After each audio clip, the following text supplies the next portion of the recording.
भारत की अर्थव्यवस्था ने दूसरी तिमाही यानी जुलाई से सितंबर 2025 में 8.2% की मजबूत विकास दर हासिल की है, जो सरकारी आंकड़ों के अनुसार अपेक्षाओं से अधिक है। वित्त मंत्रालय ने इस उपलब्धि का श्रेय व्यवसाय अनुकूल नीतियों, उत्पादकता बढ़ाने वाले सुधारों और निर्यात में उछाल को दिया है। विशेषज्ञों के अनुसार ये वृद्धि मुख्य रूप से विनिर्माण, आईटी और सेवा क्षेत्रों से आई, जहां डिजिटल इंडिया और मेक इन इंडिया जैसी योजनाओं ने महत्वपूर्ण भूमिका निभाई। हालांकि ग्रामीण उपभोग में कमी एक चिंता का विषय बनी हुई है। प्रधानमंत्री नरेंद्र मोदी ने ट्वीट कर कहा, यह विकास हमारे युवाओं की मेहनत और सरकार की दूरदर्शी नीतियों का परिणाम है। वैश्विक स्तर पर यह आंकड़ा भारत को चीन के बाद सबसे तेजी से बढ़ती प्रमुख अर्थव्यवस्था बनाता है। अर्थशास्त्रियों का अनुमान है कि पूरे वित्तीय वर्ष 2025-26 के लिए जीडीपी वृद्धि 7.5% से अधिक रह सकती है, जो निवेशकों का विश्वास बढ़ाएगी। लेकिन मुद्रास्फीति नियंत्रण और रोजगार सृजन पर फोकस की आवश्यकता बताई जा रही है। ये समाचार स्टॉक मार्केट में सकारात्मक उत्साह लेकर आया, जहां सेंसेक्स 1% ऊपर बंद हुआ। मैसूर में चल रहे पुरुषों के FIH जूनियर हॉकी विश्व कप 2025 के उद्घाटन मैच में भारत ने चिली को 7-0 से धूल चटा दी। भारतीय टीम ने पहले ही मिनट से आक्रमण शुरू कर दिया, जहां कप्तान हरमनप्रीत सिंह ने 2 गोल दागे। युवा स्ट्राइकर अर्जुन लाल ने हैट्रिक पूरी की, जबकि अन्य गोलों में योगदान दिया प्रणव और अमन ने। ये जीत भारत की युवा प्रतिभाओं की ताकत को दर्शाती है, जो ओलंपिक 2028 की तैयारी का हिस्सा है। कोच फर्नांडो फोंट ने कहा, हमारी रणनीति सटीक थी और डिफेंस ने कोई मौका नहीं दिया। टूर्नामेंट में भारत ग्रुप बी में है, जहां अगला मैच ऑस्ट्रेलिया के खिलाफ होगा। हॉकी इंडिया ने इस जीत पर युवा खिलाड़ियों को बधाई दी और कहा कि यह खेल को नई ऊंचाइयों पर ले जाएगा। वैश्विक स्तर पर यह भारत की हॉकी पुनरुत्थान की कहानी को मजबूत करता है, जो 2021 ओलंपिक कांस्य के बाद और मजबूत हुई है।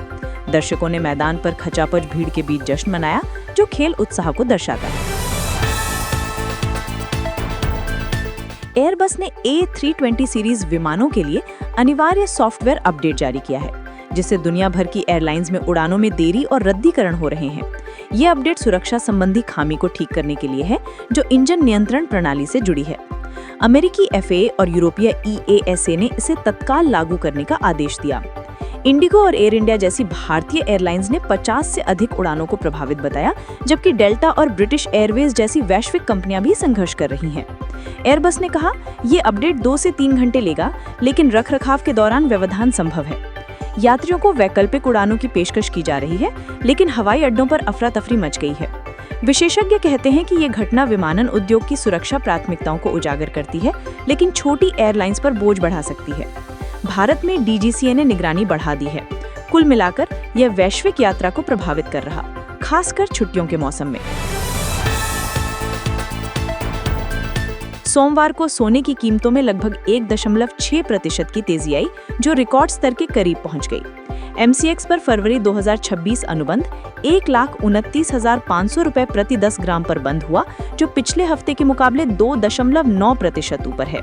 वैश्विक स्तर पर स्पॉट गोल्ड $2650 प्रति आउंस पर ट्रेड कर रहा। यह उछाल अमेरिकी फेडरल रिजर्व की ब्याज दरों में कटौती की उम्मीदों से प्रेरित है, जो मुद्रास्फीति को नियंत्रित करने के साथ आर्थिक मंदी से बचाव का संकेत देती है।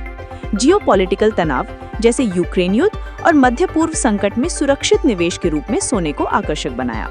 भारत में शादियों के सीजन से मांग बढ़ी है, जबकि RBI के रिजर्व में सोना जोड़ने से स्थिरता आई।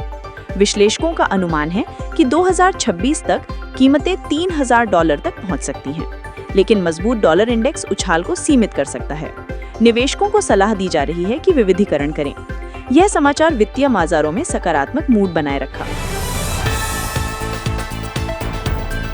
रांची के JSSCA स्टेडियम में भारत दक्षिण अफ्रीका पहली वनडे सीरीज के पहले मैच में भारत ने टॉस जीतकर पहले बल्लेबाजी करते हुए 349/8 का मजबूत स्कोर बनाया।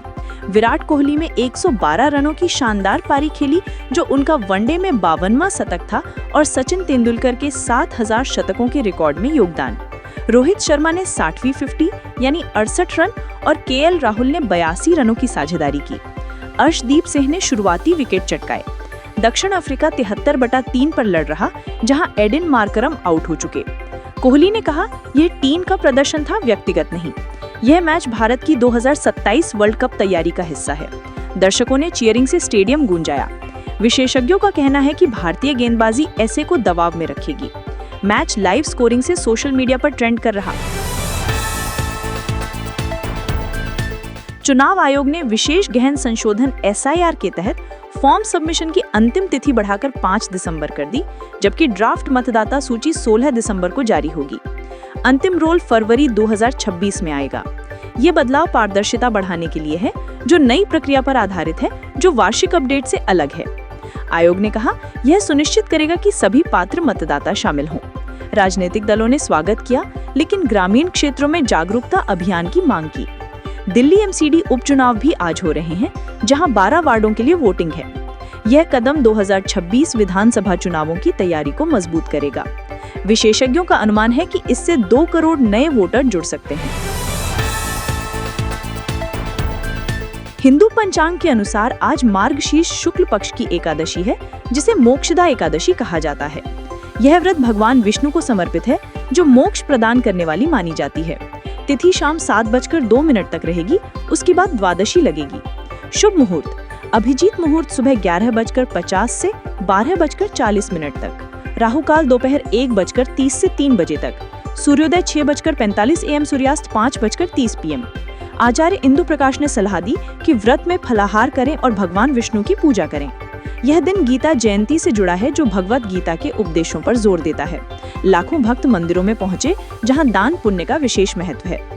ज्योतिषियों का कहना है कि यह राशियों के लिए सकारात्मक ऊर्जा लाएगा, खासकर धनु राशि वालों के लिए।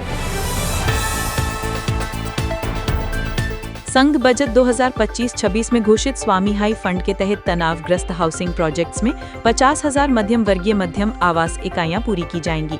ये योजना 2025 तक लागू होगी, जिसमें बैंक, सरकार और निजी निवेशकों का 10,000 करोड़ का मिश्रित फंड शामिल है। इससे EMI चुकाने वाले लाखों परिवारों को राहत मिलेगी। आवास मंत्री ने बताया कि ये PMY-AY का विस्तार है, जो 10 करोड़ घरों का लक्ष्य रखता है। आवेदन PMYMIS.gov.in पर उपलब्ध है। ये योजना शहरी गरीबी उन्मूलन में मील का पत्थर साबित होगी। रेलवे रिक्रूटमेंट बोर्ड ने NTPC ग्रेजुएट लेवल के लिए 5,810 पदों पर भर्ती की अधिसूचना जारी की है। इसमें station master, junior accounts assistant जैसे पद शामिल हैं। योग्यता ग्रेजुएशन, आयु 18 से 33 वर्ष। सिलेक्शन प्रोसेस में CBT1, CBT2 और CBAT शामिल हैं। अंतिम आवेदन तिथि आज यानी 27 नवंबर बढ़ाई गई है। वेतन 30,000 से 1 लाख रुपए तक। लाखों उम्मीदवारों के लिए ये सुनहरा अवसर है। आवेदन rrbcdg.gov.in पर करें। ये भर्ती रेलवे के डिजिटलीकरण को बढ़ावा देगी। केंद्रीय विद्यालय संगठन और नवोदय विद्यालय समिति भी संयुक्त रूप से 14,967 पद शिक्षक और अशिक्षक पदों पर भर्ती शुरू की है। इसमें TGT, PGT, PRT और लाइब्रेरियन जैसे पद हैं। योग्यता BEd या ग्रेजुएशन। आयु 18 से 40 वर्ष। वेतन 44,900 से 1,42,000। परीक्षा फरवरी 2026 में होगी। SC/ST को छूट। ये भर्ती सरकारी स्कूलों की गुणवत्ता सुधारने के लिए महत्वपूर्ण है। आवेदन kvssangathan.nic.in पर करें।